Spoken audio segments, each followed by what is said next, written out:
All right, guys, we're letting people in here. Give me just a little bit to let people join and we'll get started. So there should be a Q&A button at the bottom of your screen.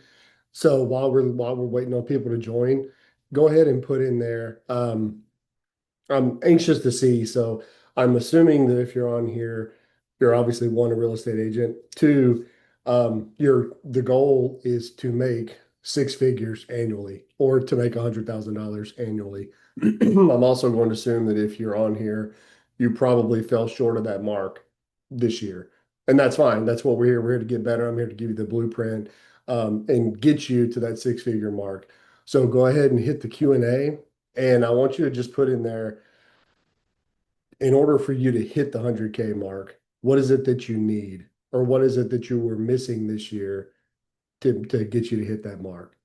So go ahead and put some of your answers in the Q&A while we let a few more people in, and then we will get moving.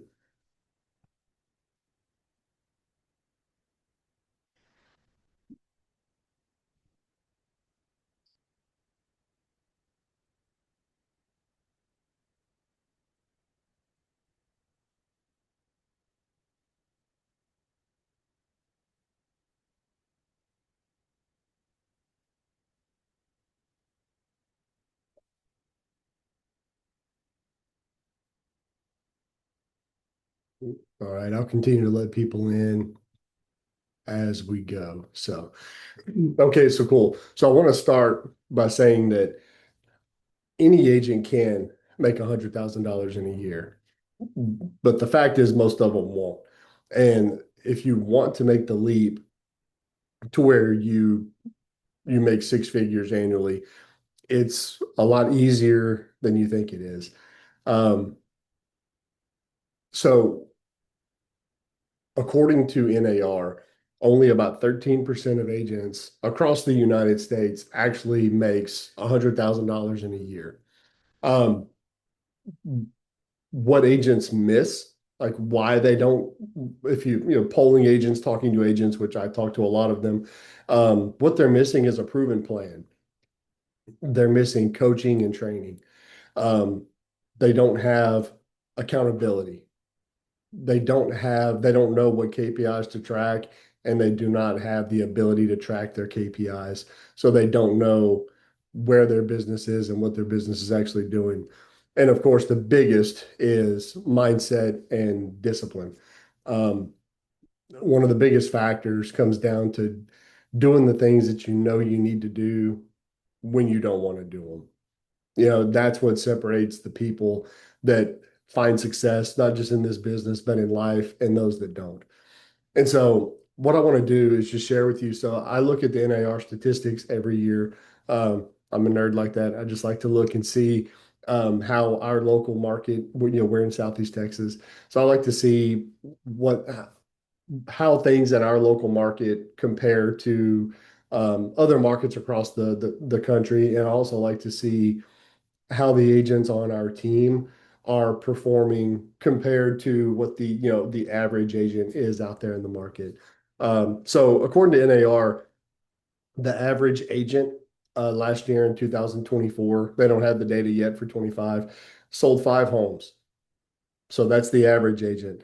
Um, and the number of agents that are expected to leave the industry in 2026, there's a couple of different reports, but it's expected that between 200,000 and 350,000 agents will leave the industry before December of next year, which that's a lot of people. That's a whole lot of people. Um, for some agents, that may scare you. But for agents like me, that's actually exciting. Let's the people that don't need to be in the industry, we're in a skill-based market. The pandemic market, it was raining money. There were deals everywhere. It was very easy. All you had to do was wake up. If you had a real estate license and you had a pulse, you were making money. That's not a healthy environment. That's not a healthy economy or a healthy market. We moved into more of a skill-based market, and that's still where we are. Skills, discipline, executing on the fundamentals, that is invaluable right now. But anyway, 200 between 200 and 350,000 agents leaving the industry within the next 12 months. And the average income of an agent across the US is 58,100. That's the average income. And that again, that's regardless of market, regardless, that's what it is. So if you want to be a six-figure agent, you're looking at doubling the average income of the average agent, which is completely possible. We have agents on our team that have done it. Um, I've been able to do it every year since I started. And we're in a really small market with low price points. It's very easy to do. But what I want to break down for you is it's a simple plan that so I want some of this is going to be mindset and some of it is going to be um, not really theory because I don't believe in theory. I believe in tried and true and proven practices, but some of it's going to be more mindset and theoretical. Um, and then the rest of it's going to be tactical because what I want you to do, if you took the time to attend today, I want to make sure that you have a plan and it's six simple steps that now they're not, that doesn't mean that they're easy. It just means that it's simple because I believe that simple scales and simple solves the complex because as you grow in business, your growth and your scale is going to bring complexity on its own. You don't need to introduce complexity and complicate things unnecessarily. And so I believe in the fundamentals. Let's learn the fundamentals and let's execute on them at a masterful level. That's going to get you far beyond what the next gadget or widget or magic lead source is going to do. Plus, none of that crap actually exists anyway. It's all just a distraction. Um, so to get into it, what do you need? So what is the average agent? So what do you need in order to get you to that six-figure mark? And so there's a couple of things, right? So you need leads. This is a sales job. All of you are sales professionals. Even if you have the best product in the world that everybody has a use for, everybody wants to buy. If you have nobody to sell it to, you got nothing. So you got to have leads. Leads is the heartbeat. It's the lifeblood of any sales organization. So you need leads. You need training. The third thing you need is you need coaching. And make no mistake, so training and coaching are not the same thing. So you need leads, training, coaching.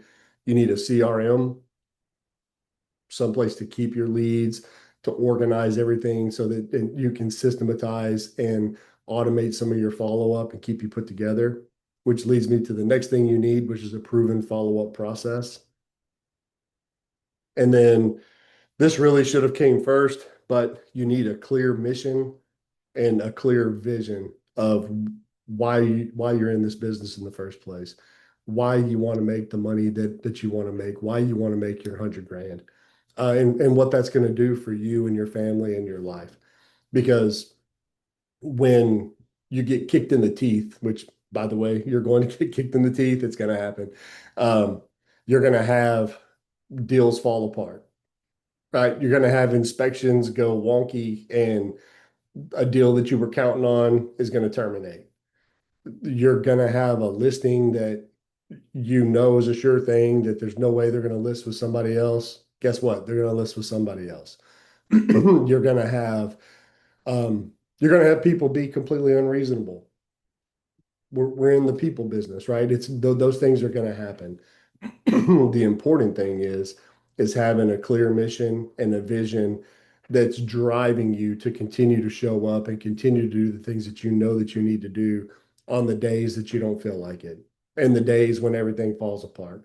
Um, but that ties into mindset. And so what I want to share with you because I have a lot to cover. So I keep checking the clock. I want to make sure that I'm on pace because I want to deliver as much of this as possible. Because I don't really want to have to come back and do a part two of this. I want to get it all to you today. So it's six simple steps. It's an action plan that you can put together. And if you can implement all of these things and work on all of these things, it's going to get you a lot closer to the six figures. And actually, if you execute on all of these, um, six figures is there's no way that you don't hit the 100,000 mark and go far beyond. Or if you want to add six figures to your business, if you're already doing six figures, go back and see where the gaps are in these six areas in your business, and let's close those gaps. And you can add six figures to your already existing business. So I'm going to give you the six steps, and then we're going to kind of dive a little bit deeper into all of these. And then I'd like to leave a little time, hopefully at the end, for some Q&A. So if you have questions, take notes, drop them in the Q&A, and I'll get to them. Hopefully I'll finish early enough. So the six-step action plan. Number one is mindset. And if you want, you can put kind of in parentheses or out beside mindset, you need to include your environment. Number two is your calendar or your schedule. Number three, lead generation. Number four is lead follow-up. And then out beside that, you can put CRM best practices. And again, we're going to go deeper into all these. I just want to give you the six right now. Number five, training and massive action. And out beside that one, you can put in parentheses, this is skill building, working on your skill set.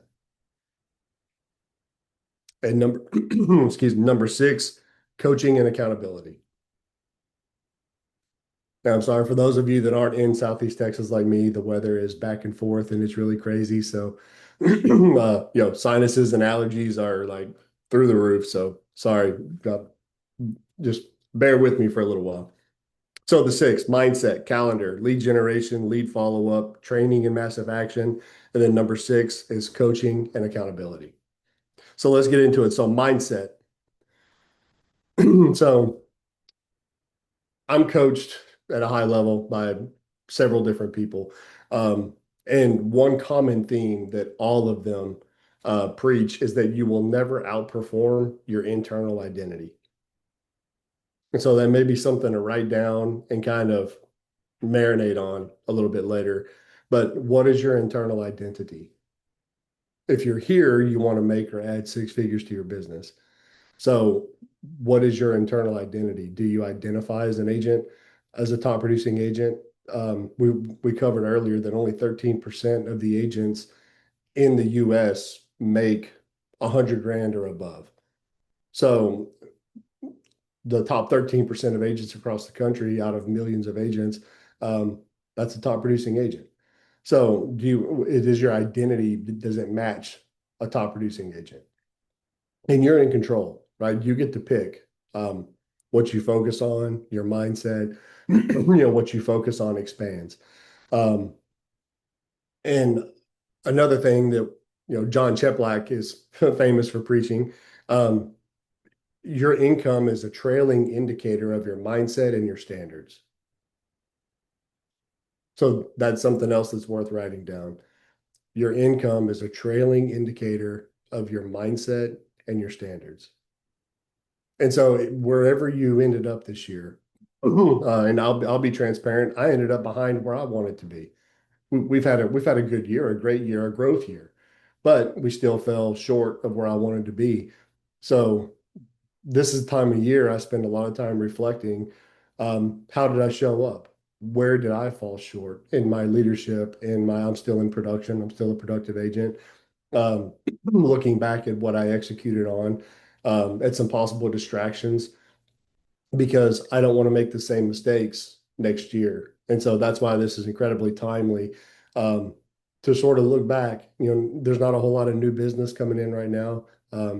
Typically, sometimes I mean, I know agents that are still crushing it right now, but typically this time of year things slow down. This is a perfect time to kind of look back and see what you've done and what went into getting you here and producing this result, and knowing that midnight, New Year's Eve, the scoreboard gets wiped back out, right? It goes back to zero.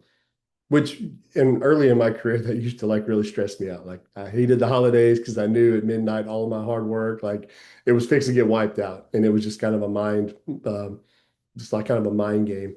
But now knowing that I have a proven process to follow and I get to design my business and design my life, it doesn't really get to me like it used to. So spend some time just thinking on that and process.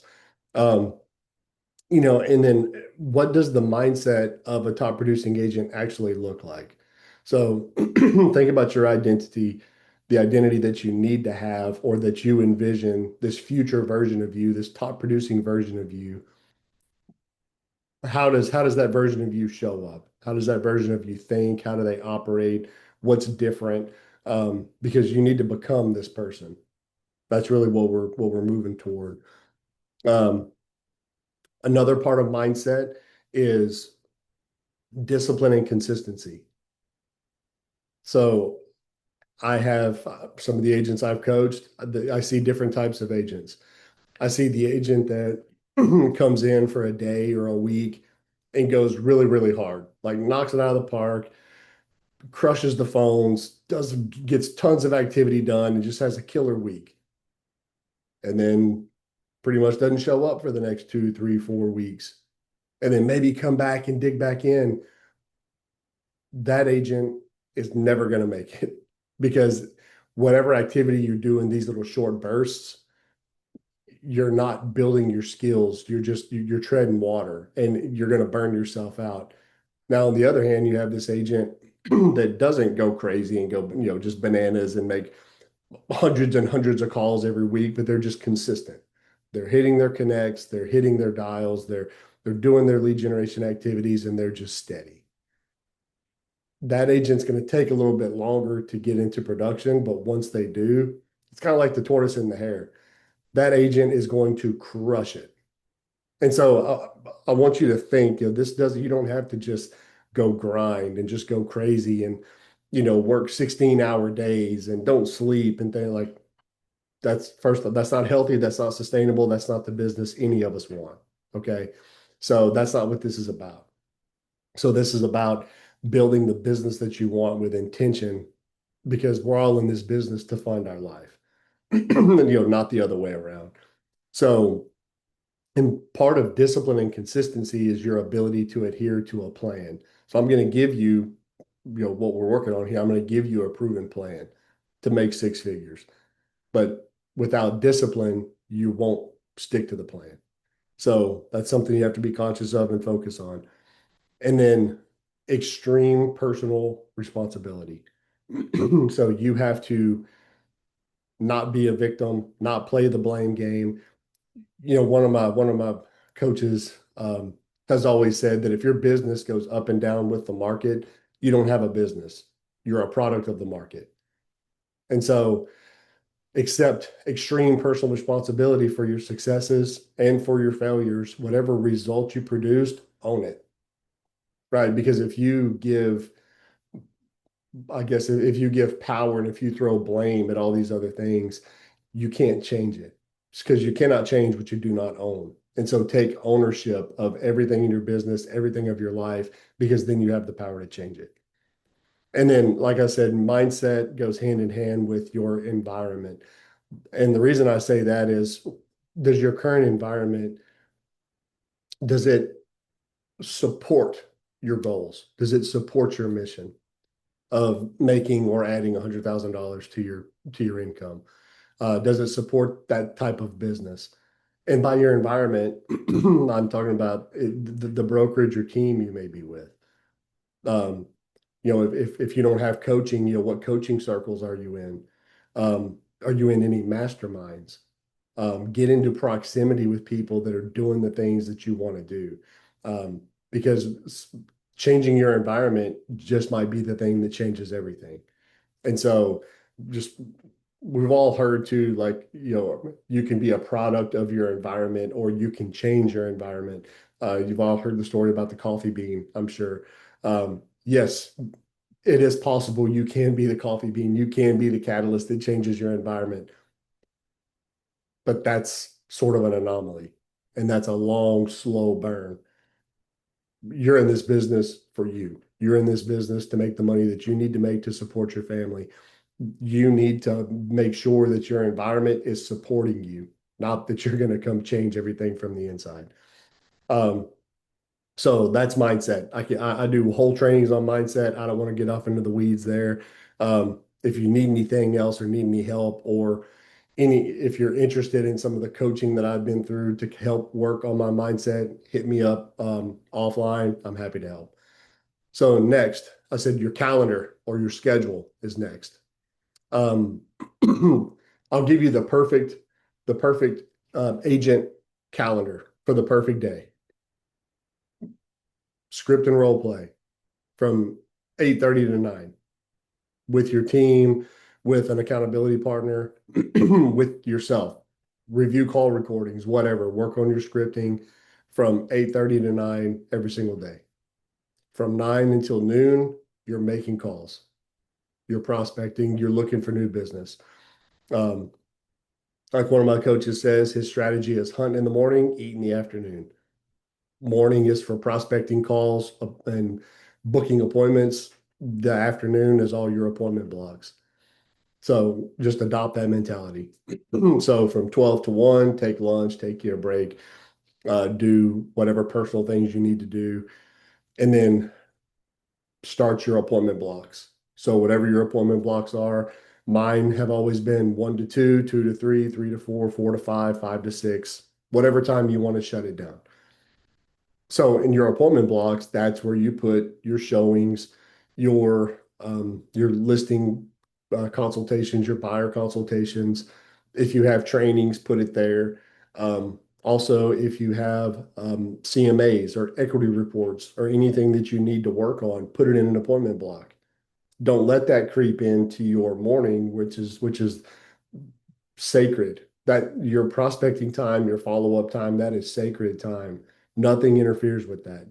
But what happens is if you don't have a schedule that's printed out or in at least completed like it within, I use Google Calendar now.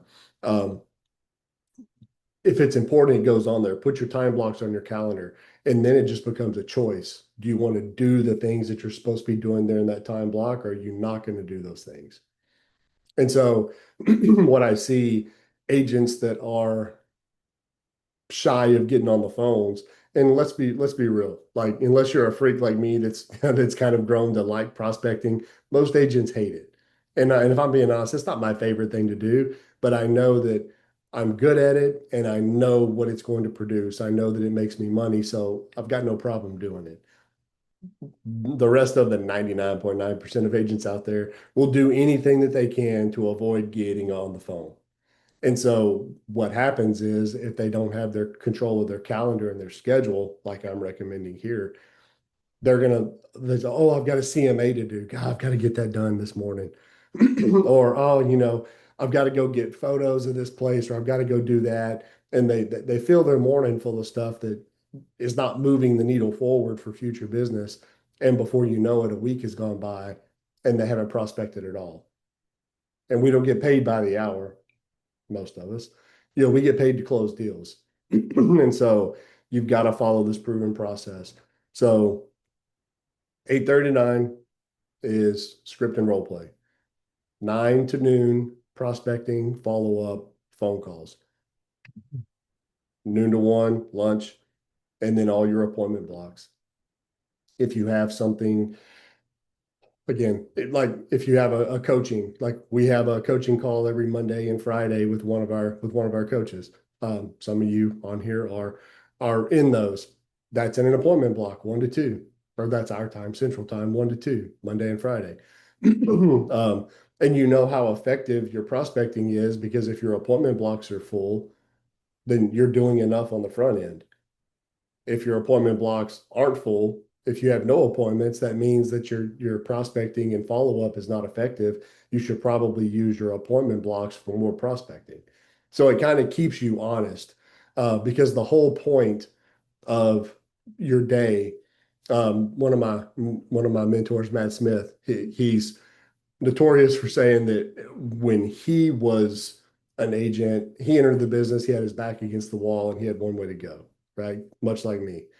When I entered the business, his philosophy was he woke up every morning unemployed. And if he failed to set an appointment, he remained that way.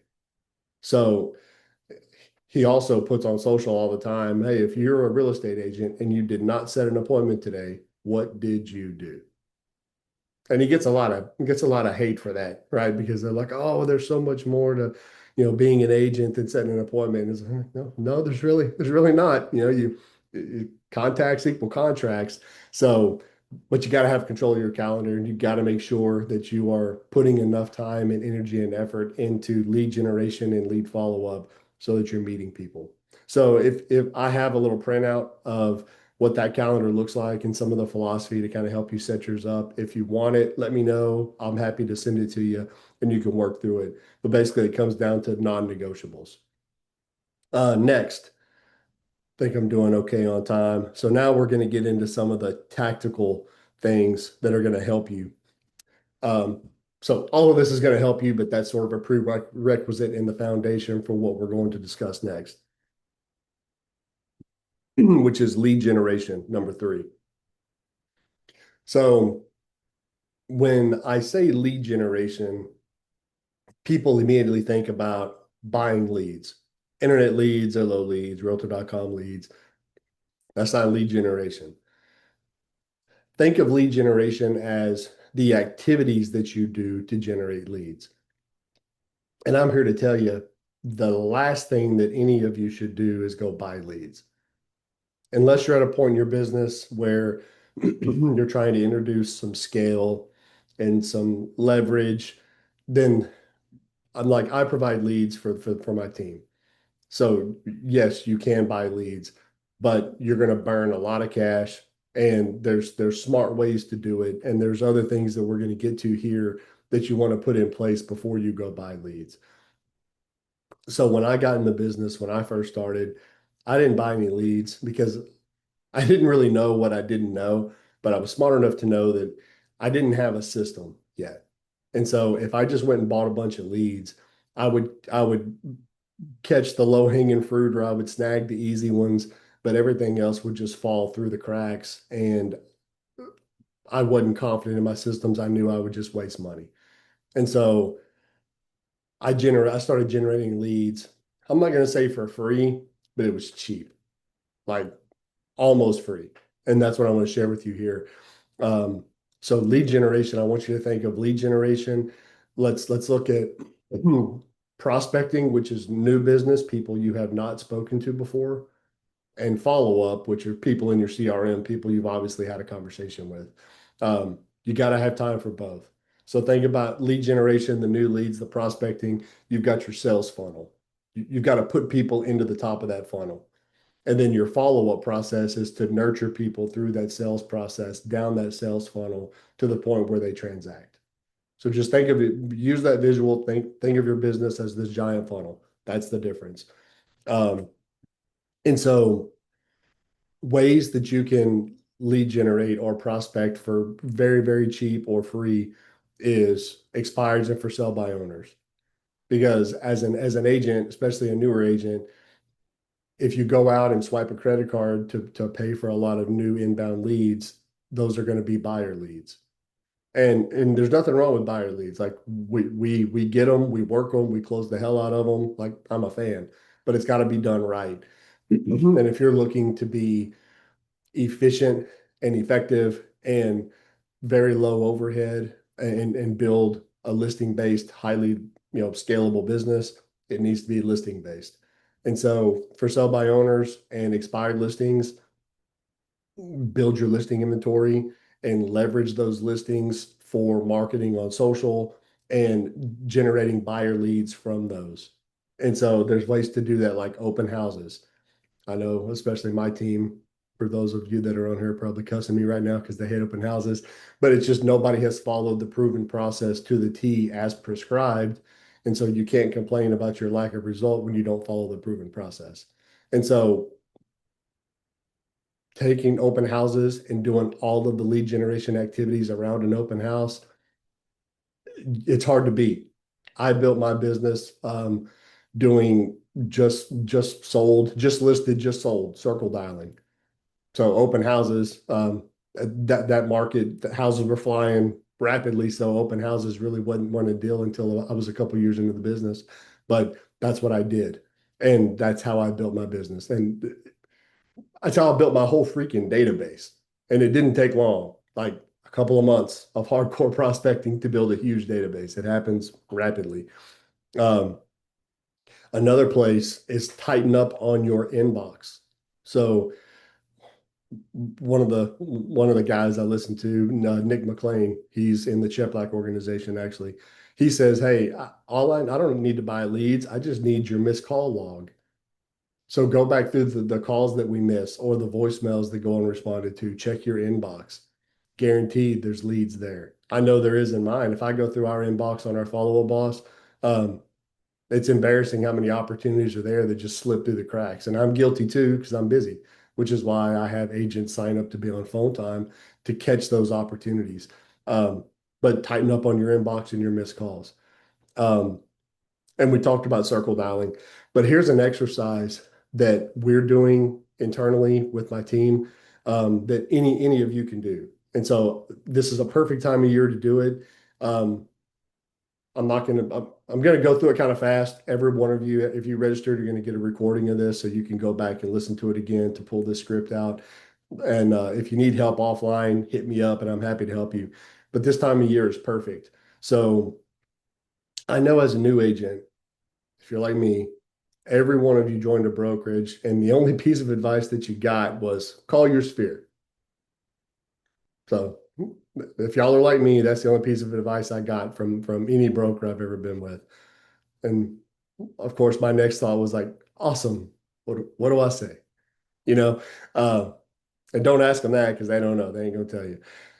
So what you need to start with right now is, again, if you're like 99% of the agents out there, you haven't called your sphere ever, probably. And if you have, it's at one point, it's probably been forever since you've touched base with them. Call your sphere. And real simple, let them know. First off, I don't like the bait and switch. Hey, how you doing? How's your kids? Blah, blah, blah. Oh, and by the way, I don't like that. If that's nothing wrong with it, the important thing is you make the call. But what I prefer is call them and straight up just say, hey, it's Corey. Just want to let you know this is a business call. They're going to respect it. They're not going to hang up in your face, right? Just tell them, hey, it's a business call. As you know or may not know, I'm in real estate. Um, Honestly, just wanted to connect with everybody in my circle and see what your real estate plans look like for next year. Just have a conversation. It's another human, right? And I don't even care. Odds are they're not looking to do anything. Fine. I'm not really calling for their business. I want it. That's not what I'm calling for. Once I find out what their plans are, hey, I want to let them know that at any point, if they want to understand their equity position in their house, if they want to know where they are, I'm happy to deliver a free equity report for them. That's something you're ever interested in. Hey, I'd love to help you. And by the way, if you know of anybody or hear of anybody that's looking to make a move or looking to buy or sell, get us connected. We love referrals. We've built our business on referrals, and they mean a lot to us. And it actually means a lot that people that are in our circles are actually helping us and supporting our business. It's an easy phone call, and I know what's going to happen. So my instructions are open up your contacts in your phone. They're all alphabetized. Start with A and call every single person on there. And I know what's going to happen. If you're like all the other agents, you're going to get on your phone and you're going to get to the A's and you're going to be like, Uh, I probably don't need to call them. It'd just be kind of weird if I called them. They're probably not. You're going to start negotiating and you're going to start introducing prejudice into this process. Don't do that. Call everybody. If it's a business or something like that, yeah, don't do that. Or a kid, you know what I'm saying. But don't introduce any kind of limiting beliefs, any kind of prejudice or judgment. Call everybody. Have those conversations. Something will come from it. The next thing you do, call every lead in your database. And it's going to be more or less the same script, but these are people that you've obviously had a conversation with, and it's really, really easy. Call them, and the first thing I'm going to do is I'm going to verify their plans. Based on our last conversation, you had said that your plan was to purchase in this town, in this area by this time. Is that still the plan? Yes or no? And they're going to tell you either yes, it is, or no, it isn't. Hey, if it is, awesome, right? We'll move forward. If they say no, their plans have changed, let me update. I want to update their plan because I'm not trying to push people through this process. They're already buying and selling. They're gonna buy and sell when they want to, right? Not because I pushed them into doing this. I'm not selling used cars. I'm a consultant helping someone navigate the biggest purchase or sale that they're ever going to make, right? So they deserve to be able to operate on their own time. I just want to be here to help them and deliver the value that they need wherever they are in the journey. Um, and so again, if their plans have changed, if that's based on our last conversation, you were going to buy here by the spring. If they say no, great, let's just correct it. They say yes, awesome. I want to make sure that I'm sending you listings, right? So if you have a CRM and have some of the tech that we've talked about, like that we have, make sure they're getting the e-alerts, make sure they're getting the properties that I'm sending, make sure they match what they're looking for. Um, and then you should also have them receiving some type of regular or periodic market update so that they can keep their finger on the pulse of what's happening with interest rates and the market, which is also what's considered our proven sales process. I want to make sure you're getting those market reports too. Yep, I'm getting them. Awesome. So while we wait, is there anything else that I can do for you or anything of value that I can do for you? That and then schedule a follow-up time to call them, wish them a Merry Christmas, happy holidays. I'll reconnect with you after the first of the year. So if you're like our team, we have a couple of hundred leads that belong to every agent. That's more than enough to keep you busy over the next couple of weeks. And any of these calls, like, and if you don't get to it before Christmas, great. Finish up after the first of the year, and the script is now, hey, I'm connecting with everybody. It's January, a new year. Want to verify your plans based on our last conversation. I'm telling you, this is money, and this is going to refresh your database. You should do this periodically. We try to do this a couple of times a year, but this is a perfect time of year to do it because you've got this week, well, about a week before Christmas, and then you've got a week of kind of dead time between Christmas and New Year's. Burn through as many of these as you can. Let's get your database refreshed. Let's talk to your sphere and let's build some momentum before 2026 gets here. So then this moves right into lead follow-up. So the whole purpose of talking to these people is you want to put them in the right bucket. So hopefully everyone here is operating with a CRM.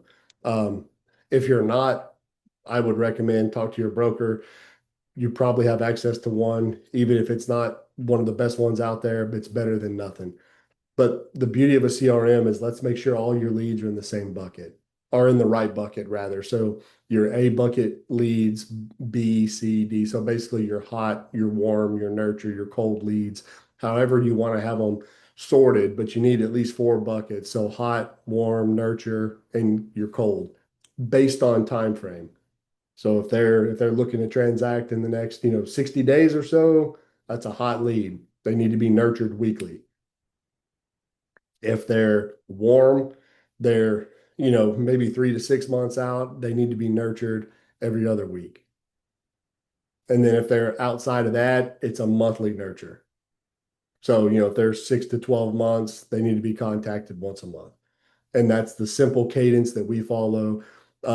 And follow-ups or calls, texts, and then they're getting emails from us way more regularly. That's just informational value only. So that is our proven follow-up process. Don't overcomplicate it.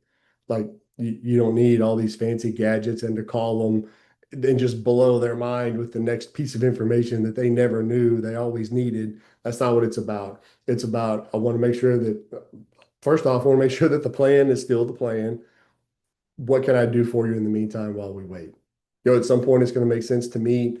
and I can walk you through the sales process, what to expect. We can develop your personal game plan. And that's another training for another day, like, setting the appointment and the buyer appointment. But the thing is most of the leads that, so any new lead that comes in, you have to assume they're 18 months out. The leads that you already have, all of your database in your sphere, like 95+% of them are just in the curiosity phase. They're not in consideration phase of making a move. They're just curious. They're looking at properties. Um, and that's fine. So many times agents treat, oh, I'm just looking. They treat that as an objection. That's not an objection. Like the last time I checked, like that, those are the people I'm looking for. I'm looking for the people that are just looking at real estate. That's great. Let me be your resource. Let me be your guide. But the reason people view the agents view that as an objection is because they don't have a proven sales process. They need the people that are going to transact right now because they don't have the skill set or the follow-up process to put them in. So they just consider that a lost opportunity. And if you're always looking for that next deal, the person that's ready to transact right now, if that's what you're looking for, that's a treadmill. Right. And the one thing about a treadmill, I don't know if any of you have ever been on a treadmill, but you're going to get on there and you're going to run, you're going to work like crazy. And when you get off, you're in the same spot. You know what I mean? Like you haven't moved at all. That's not how you want to build your business. That's not how you're going to make six figures.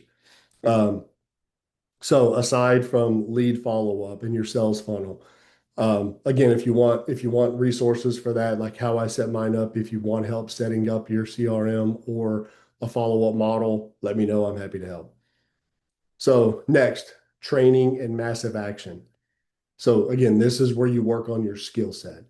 Um, what I believe is you want to be a minimum of a 1 hour student every day.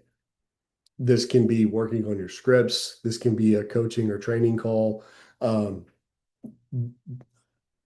I want to back to the environment.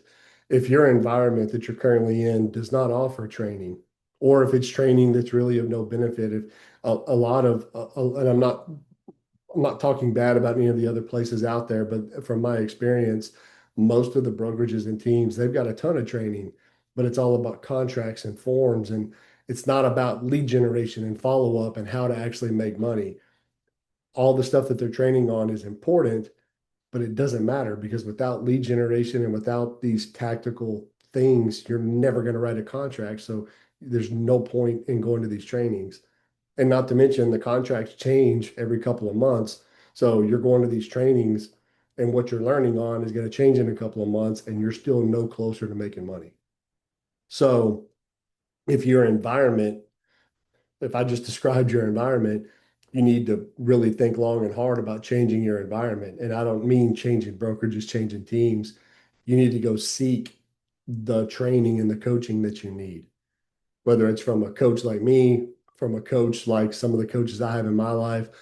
What changed the game for me was when I hired my first coach. And so I didn't have the environment in the brokerages that I was at. So I did just this. I went and found the environment and put myself in it. So, and if you can't afford coaching or anything like that, I would argue you can't afford not to. But if you're thinking that you can't afford the coaching, there's plenty of resources out there for free. I'm doing this for free. I do one a month. I've got a YouTube channel with stuff on it. There are podcasts out there. There are plenty of people that have YouTube channels with lots of tactical stuff. There are books. And if you want a list of some of the podcast and books and YouTube channels that I support or that I've used and I would consider credible and actionable sources, let me know. Hit me up on Facebook or email or whatever. I'm happy to share with you the ones that I would recommend. Um, but training alone is not gonna, it's not gonna move you forward. It's not gonna solve anything because we've all heard the fact that, or the phrase that knowledge is power, right? And it is, but it's not the acquisition of knowledge that's power. It's the application of knowledge that is power. So see, we all learn by actually doing.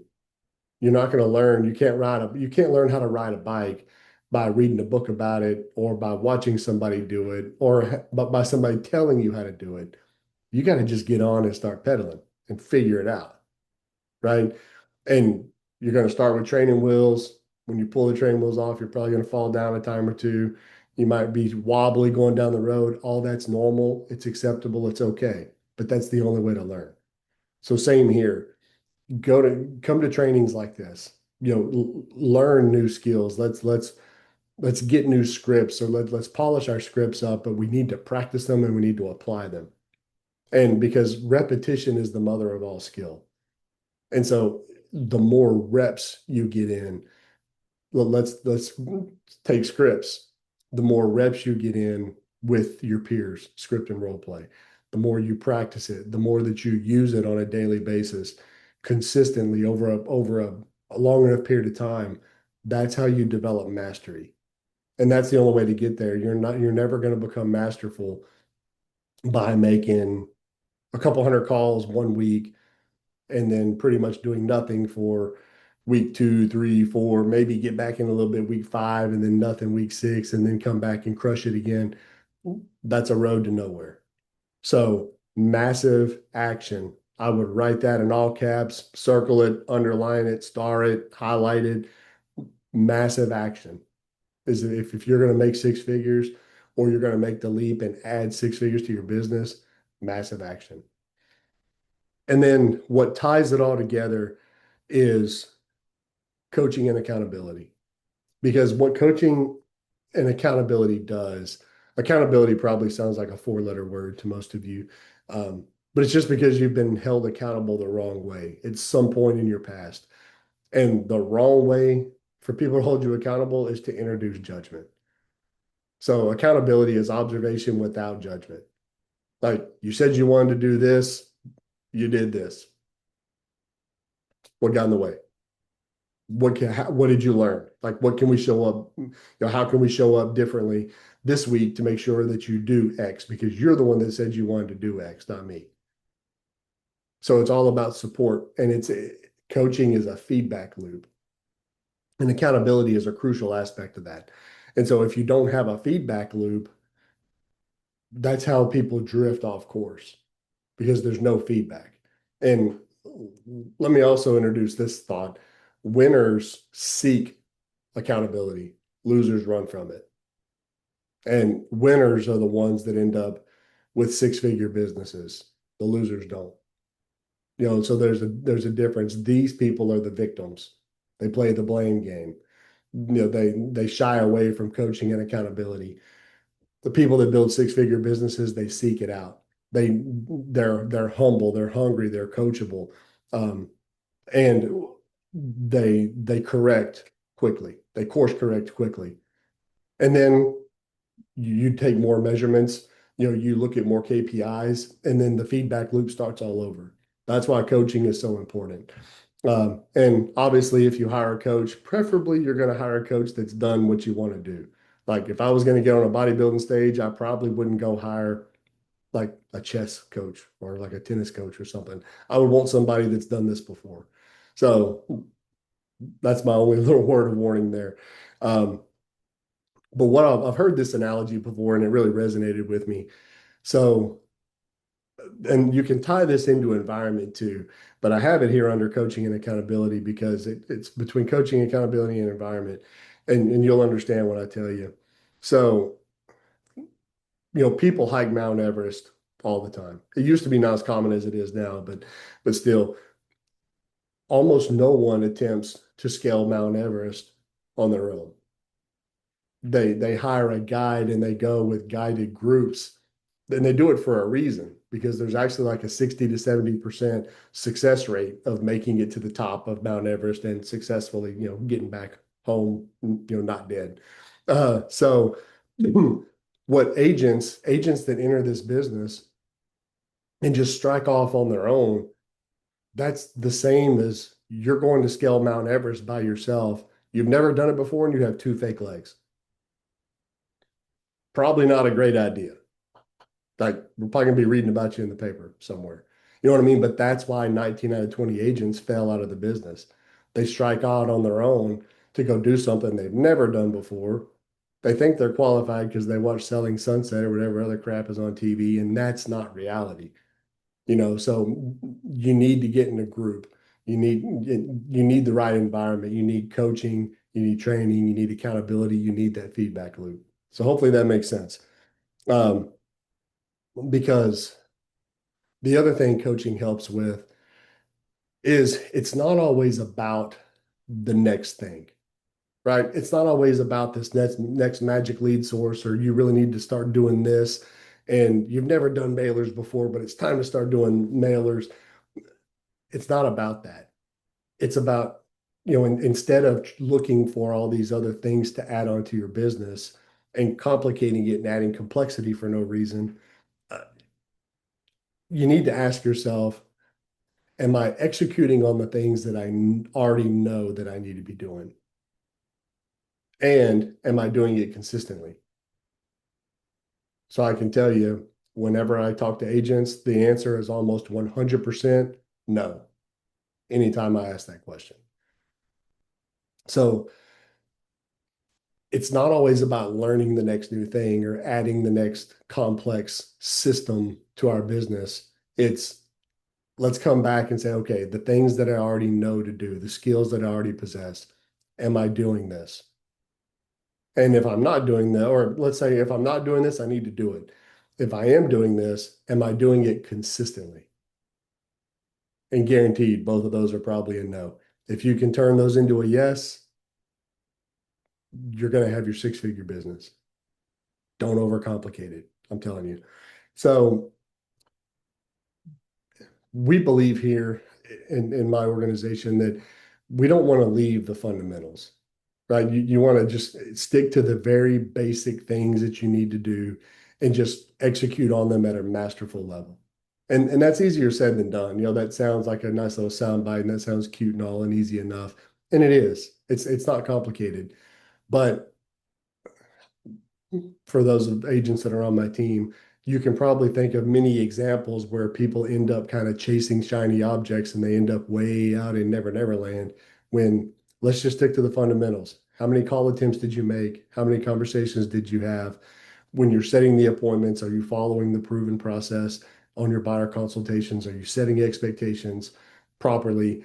Or are you falling into the trap of being just a friendly door opener, an order taker? I'm telling you, it's the simple, basic things done consistently over a long enough period of time that will produce your six-figure business. And so the plan that I want to leave you all with, and let me see, I don't know if there's any questions. I haven't seen any questions yet. So if you got them, speak now, if ever hold your peace, or hit me up offline. I'm happy to help. Is the goal is 100K. If you're here, you want the 100K. So let's look at your average price point. Let's figure out how many deals you need to do in the next 12 months for you to make 100 grand. And then let's bust that up into how many deals you need monthly. And let's develop a plan for Q1, Q2, Q3, and Q4. Because one of the mistakes that I see agents make is they overestimate how much time they have. And that causes them to not act with urgency. And you need to act with urgency because your 2026 has actually already started, for those of you that weren't aware of that. So let's develop a plan. Let's look at how many we need, bust it up into quarters, and have a plan of attack for Q1. And if you're off target Q1, that's fine. Let's adjust and let's adjust the plan for Q2. Don't wait until you're 6 or 8 or 9 months into the year and realize that you're too far away from your target that you can't hit it, because that's what most agents do. And maybe that's what landed you where you are right now, short of your target. Um, and if you need help identifying KPIs and some of the daily activities you need to execute on, again, hit me up offline. I'm happy to have a conversation with you and point you in the right direction. Um, and so some takeaways, I want to leave you with this. So these are some of the things that you really need to focus on as you're kind of making this shift into a six-figure agent. So the difference between being busy and productive, right? Busy is the new lazy. Everybody's busy. It's not enough to be busy. What did you produce? And how do you know if you're productive? The result. So busy versus productive. The next thing is daily role play. I don't care if when I first started with scripts, I had to rent my office from my broker. I was the only one in there. Nobody else was at the office. Nobody else was using scripts or making calls. I ran through them myself and had for 10 conversations. If somebody else was there, they probably would have thought I was crazy. And then I got on the phones. So daily role play, even if it's by yourself. Um, CRM best practices, that must come first. Because if you're adding leads into just a jumbled up, complicated, messed up system that's got no rules and it's chaos, guess what? Your whole business is going to be chaos. Because how I do one thing is how I do anything. How I do anything is how I do everything, however you want to say it. So get your CRM cleaned up. Check the recording. Maybe hopefully you took notes about that little exercise for the database refresh. Go refresh your database, make sure everybody's in the right bucket and that you're following the proven follow-up cadence and follow-up sequences. And that the rest is going to take care of itself. And then the last thing is make sure that you lead generate. Lead generation is non-negotiable, right? And we went through all the different ways that you can lead generate for free to build your listing business. And then some of the ways you can talk to your sphere and try to get some referrals coming in. Um, I would argue lead generation and follow up, they can kind of overlap. Just make sure you got to be bringing new leads in and you got to follow with the leads you already got. So again, guys, thank y'all for showing up today. If you showed up today, that shows that you're not the average agent because the average agent is content placing blame and playing the victim. They're not here trying to get better on a Thursday, a couple of days before Christmas. They've already checked out. They're in real estate hibernation. So if you're here, you're on the right track. And again, guys, if there's anything I can do for you at all, hit me up, email me, call me, hit me up on Facebook. Um, I'd love to help you. I hope y'all have a great day. We'll see you.